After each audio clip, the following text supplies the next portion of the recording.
میں بات کر رہا ہوں نیتن یاہو کی، جو اسرائیل کے وزیر اعظم ہیں. انہوں نے کیا کیا، اس کا راز کھولا ہے. امریکہ کے سب سے بڑے اخبار، دنیا کے سب سے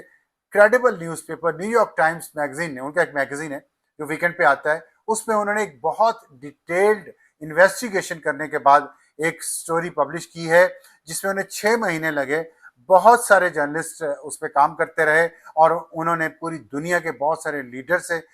ملاقاتیں کی، بات کی، ڈاکیومنٹس کو سرچ کیا اور تمام حالات کا جائزہ لیا. اور اس کے بعد وہ جن نتائج پر پہنچے ہیں ہم آپ کے ساتھ وہ بھی شیئر کریں گے. لیکن اس میں سب سے اہم بات یہ ہے کہ نیتن یاہو نے صرف اپنے اقتدار کی خاطر، کیونکہ جس وقت 7 اکتوبر 2023 کو حماس نے اسرائیل پہ حملہ کیا اور یہ جنگ شروع ہوئی، اس وقت نیتن یاہو سیاسی طور پہ تقریباً مردہ ہو چکا تھا. اس کے خلاف عوام سڑکوں پہ تھے، اپوزیشن اس کی حکومت کے پیچھے پڑے ہوئے تھے، عدلیہ اس کی جان لینا چاہ رہی تھی. اور لیکن اس دوران جب یہ حماس نے حملہ کیا تو نیتن یاہو نے اس موقع کو، اس جنگ کو کیسے استعمال کیا اپنے اقتدار کو طوالت دینے کے لیے. اور کتنا یہ آپ سوچیں کتنا ظالم شخص ہے یہ نیتن یاہو، اور اقتدار کتنی ظالم چیز ہے کہ اس کے لیے انسان کیا کیا کچھ کرتا ہے. میں آپ کو تھوڑے سے اگر فگرز بتا دوں جو بہت ہی ہولناک ہیں. لیکن 7 اکتوبر 2023 یاد رکھیے گا، ابھی 2 سال پورے نہیں ہوئے اس بات کو، اس جنگ کو شروع ہوئے. فلسطین میں الجزیرہ کے مطابق، یہ ہمارے فگرز نہیں، الجزیرہ کے مطابق 57,762 لوگ جاں بحق ہو چکے ہیں اسرائیل کے حملے کی وجہ سے، ان کے جو فوج کے اور ان کی ایئر فورس کے اٹیک سے اور میزائل کے اٹیک سے. اور اس میں ساری تقریباً 95-96% تعداد شہریوں کی ہے. اور یونائٹڈ نیشنز کے مطابق 28,000 خواتین شامل ہیں اس میں جو شہید ہوئی ہیں وہاں پہ غزہ میں اور فلسطین میں، اور صرف غزہ اور فلسطین میں بات کر رہا ہوں بھی. اور 17,000 بچے مارے گئے. اب آپ سوچیں کہ کتنا ظالم شخص ہے یہ نیتن یاہو، جس کو ویسٹ سپورٹ کرتا ہے، جو مختلف قسم کے رنگ برنگی ٹائیاں لگا کے اور سوٹ پہن کے مہذب بن کے پوری دنیا کے سامنے پھرتا ہے. اور اس کو عرب ممالک کچھ تسلیم بھی کر چکے ہیں اسرائیل کو ریاست کے طور پہ. لیکن ان کا حکمران وہ کتنا ظالم شخص ہے کہ اس نے 1.5 سال کے عرصے میں 28,000 خواتین اور 17,000 بچے فلسطینی مار دیے. اور یہ فگرز اس کے علاوہ ہیں جو لبنان میں جو دسمبر 2024 سے لے کے آج تک وہاں کی ہیلتھ منسٹری کے مطابق 4,047 شہریوں کو جاں بحق کر چکا ہے اسرائیل، جس میں سے خواتین 790 تھیں اور بچے 316 تھے. اور شام میں 492 شہادتیں ہو چکی ہیں سینن میڈیا کے مطابق، جس میں 16 خواتین اور 14 بچے ہیں. اور ایران میں جو حملہ کیا اس نے پچھلے مہینے، اس میں 935 ایرانین آفیشل شہید کیے، جس میں ایران کی تمام ٹاپ کی ملٹری کمانڈر بھی شہید کر دی گئے اور ان کے جو نیوکلیر سائنٹسٹ تھے وہ بھی سارے شہید کر دیے گئے. لیکن اس کے باوجود صرف وہی نہیں، اس میں 132 خواتین جاں بحق ہوئی، شہید ہوئیں اور 38 چلڈرن شہید کیے. یہ نیتن یاہو نے قیمت ادا کی ہے اس جنگ کی، جس کو نیو یارک ٹائمز کہہ رہا ہے کہ اس نے طوالت دی جان بوجھ کے. حالانکہ یہ جنگ بہت جلد بند ہو سکتی تھی. اور اس پہ انہوں نے جو انہوں نے تفتیش کی ہے اس کے مطابق ان کا یہ کہنا ہے کہ پہلے جب اسرائیل میں یہ سب کچھ چل رہا تھا، عدلیہ سے لڑائی چل رہی تھی، فوج سے لڑائی چل رہی تھی، نیتن یاہو کی اپوزیشن سے لڑائی چل رہی تھی، عوام سڑکوں پہ تھے، گورننس کا نظام فیل ہو چکا تھا، اس وقت نیتن یاہو نے کوئی کوشش نہیں کی کہ ان بحرانوں پر قابو پائے. کیونکہ حماس جو غزہ پہ حکومت کر رہی تھی وہ یہ تمام کاروائی دیکھ رہی تھی، اور حماس کا خیال تھا کہ اسرائیل اس وقت اپنے اندرونی مسائل میں پھنسا ہوا ہے. اس وقت وہ اسرائیل پہ حملہ کرے گا تو بڑی کامیابی حاصل کر سکتا ہے. حماس نے غلطی کی اندازہ لگانے میں، اور اسی کا نیتن یاہو انتظار کر رہا تھا. کیونکہ نیتن یاہو کو اب یہ نیو یارک ٹائمز کی رپورٹ سے ثابت ہو گیا ہے کہ نیتن یاہو کی یہ رپورٹس مل چکی تھی، وہاں کی انٹیلیجنس نے رپورٹس دی تھیں کہ حماس حملہ کرنے والا ہے. لیکن نیتن یاہو نے وہ رپورٹس ڈسمس کر دیں اور ان رپورٹس کی روشنی میں کوئی ایسی کارروائی نہیں کی کہ یہ جنگ شروع ہی نہ ہوتی. کیونکہ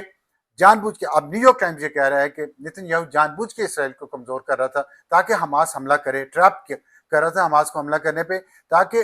اور حماس ٹریپ ہوا اس نیتن یاہو کے اس ٹریپ میں آیا اور اس نے حملہ کیا. تو جب حملہ کیا اور اس کے بعد جب وہاں پہ اموات ہوئی اور پھر ہاسٹیجز جو یرغمالی بنائے تھے انہوں نے حماس کی فوج نے ان کو ہلاک کیا گیا, تو اسرائیل پہ بالکل نیتن یاہو کے خلاف بہت زیادہ ایک احتجاج شروع ہو گئے, اور جس میں اس نے یہ کیا نیتن یاہو نے کہ وہ اس نے سارا الزام فوج پہ ڈال دیا, سارا الزام انٹیلیجنس پہ ڈال دیا کہ انہوں نے صحیح رپورٹ ہی نہیں دی, انہوں نے صحیح طرح مجھے بتایا نہیں تھا, اس لیے میں وقت پہ اقدامات نہیں کر سکا, اور جو وارننگ مجھے دی جا رہی تھی وہ اتنی واضح نہیں تھی کہ اس کی روشنی میں کوئی بھی ایکشن ہو سکتا. پھر اس کے بعد لیکن یہ الزامات جب شفٹ کیے اس نے فوج پہ اور انٹیلیجنس پہ, اس دوران وہاں پہ جو انٹرنل کانفلکٹ ہوا اسرائیل میں, اس دوران اسرائیل کو موقع ملا جو اپنے اس کے جو دائم بازو کے انتہا پسند سیاسی جماعتیں جو اس کی سپورٹر ہیں نیتن یاہو کی, اسرائیلی آرتھوڈاکس یہودی جو ہیں, جو پیور زائنسٹ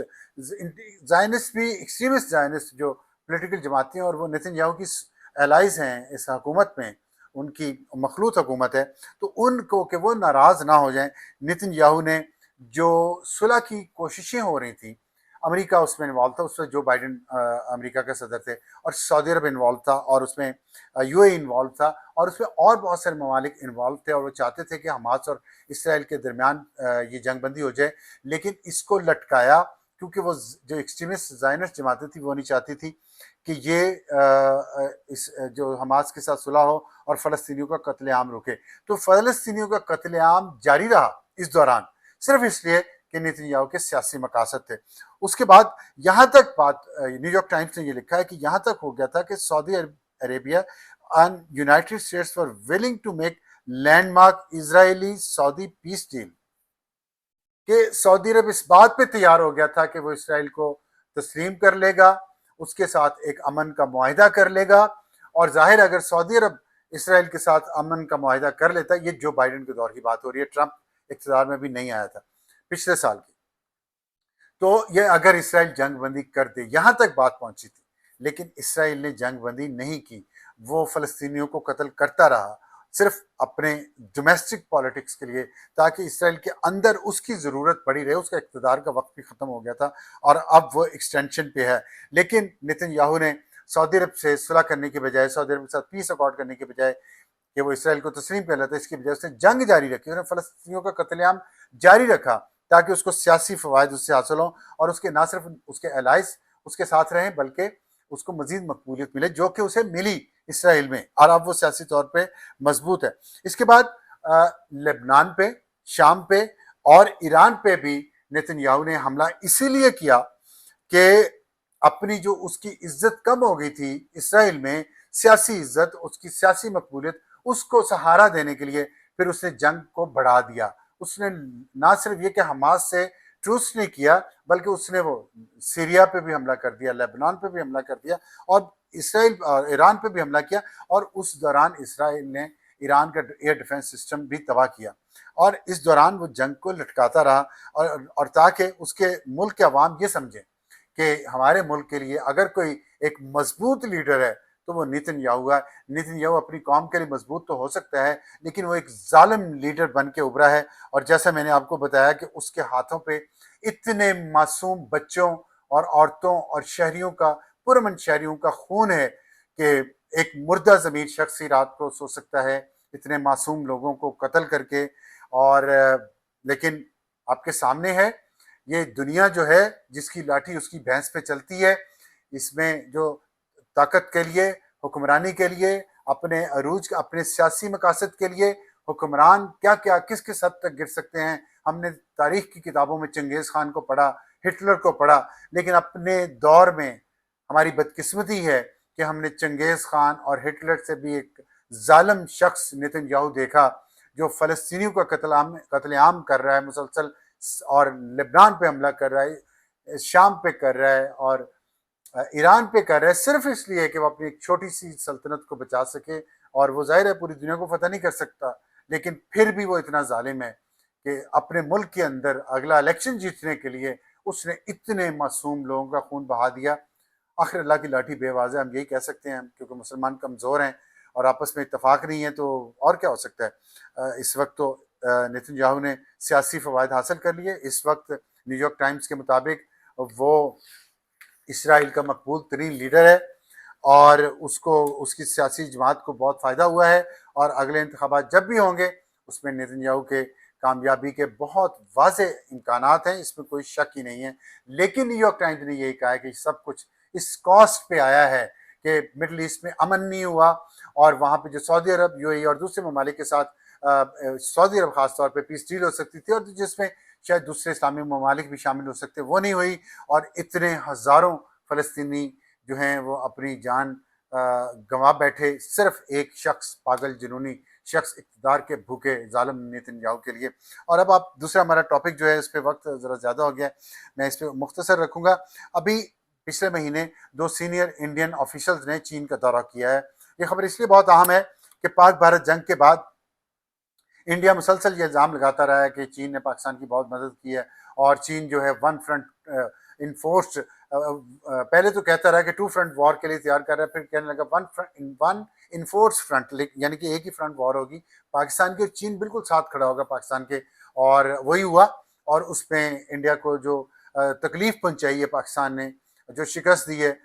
وہ اب وہاں انڈیا کے اندر مودی پہ بہت زیادہ شدید تنقید ہو رہی ہے، کیونکہ نہ صرف یہ کہ انڈیا کو جنگ میں کوئی فائدہ نہیں ہوا، الٹا نقصان ہوا، چین کھل کر انڈیا کے خلاف آ گیا، اور یہ سب کچھ انڈیا نے اس لیے کیا کہ وہ خطے میں امریکہ کا بدماش بننا چاہتا تھا، امریکہ سے وہ فوائد لینا چاہتا تھا، لیکن بدقسمتی سے امریکہ نے بھی لفٹ نہیں کروائی۔ ڈونلڈ ٹرمپ نئے صدر جو آئے ہیں امریکہ کے اسی سال، وہ پچھلی دفعہ تو ان کے تعلقات بہت انڈیا سے اچھے تھے، لیکن اس بار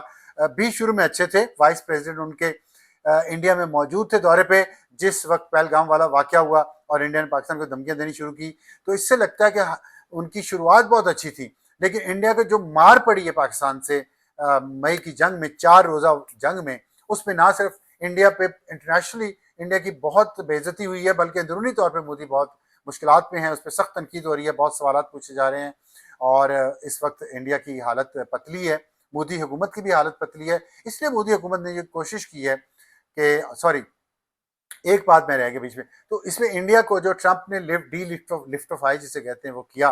اور کوارڈ ایک آرگنائزیشن تھی جس میں آسٹریلیا، جاپان، انڈیا اور امریکہ شامل تھے، وہ تقریباً ختم ہو چکی ہے۔ وہ اس لیے بنائی گئی تھی کہ پیسیفک ریجن جو آسٹریلیا سے لے کے یہاں گلف تک ہے بنتا ہے، اس میں انڈین اوشن بھی بیچ میں آتا ہے، اس میں امریکہ اور آسٹریلیا اور جاپان چاہتے تھے کہ انڈیا جو ہے بڑی طاقت ہے، وہ چین کے مقابلے پہ اس کو ہم کھڑا کریں گے اور چین کو ہم چیلنج کریں گے، لیکن وہ نہیں ہو سکا، سب کو پتہ چل گیا کہ انڈیا اس قابل نہیں ہے۔ تو امریکہ نے جب ڈی لفٹ نہیں کیا تو اس کی مودی صاحب کو بہت تکلیف ہے، اور اس تکلیف میں تب اضافہ ہوا جب پاکستان کے فیلڈ مارشل عاصم منیر کو پریزیڈنٹ ٹرمپ نے لنچ پہ بلایا اور ان سے وہاں پہ مذاکرات کیے، بات چیت کی، جس وجہ سے گرم جوشی پاکستان اور امریکہ کے تعلقات پہ بہت ہے، اور انڈیا کے ساتھ وہ گرم جوشی کم ہو گئی ہے۔ تو اب بعض تجزیہ نگاروں کے خیال میں، جن کے انٹرنیشنل ایشوز پہ فوکس ہے، وہ یہ کہتے ہیں کہ انڈیا اور مودی حکومت سیڈیوس کرنے کی کوشش کر رہی ہے ٹرمپ کو، اسی لیے وہ چین کے دورے پہ 2 سینئر آفیسرز کو انہوں نے بھیجا ہے، اور وہ یہ شو کرنا چاہتے ہیں خاص طور پہ امریکہ کے سامنے کہ ہم چین کے ساتھ اپنے تعلقات نارملائز کرنے جا رہے ہیں۔ لیکن یہ تعلقات کی جب بات ہوگی تو میں یہ بتاؤں کہ چین اور انڈیا کے تعلقات، چین بہت ایک سمجھدار قوم ہے، $127 بلین جو ہے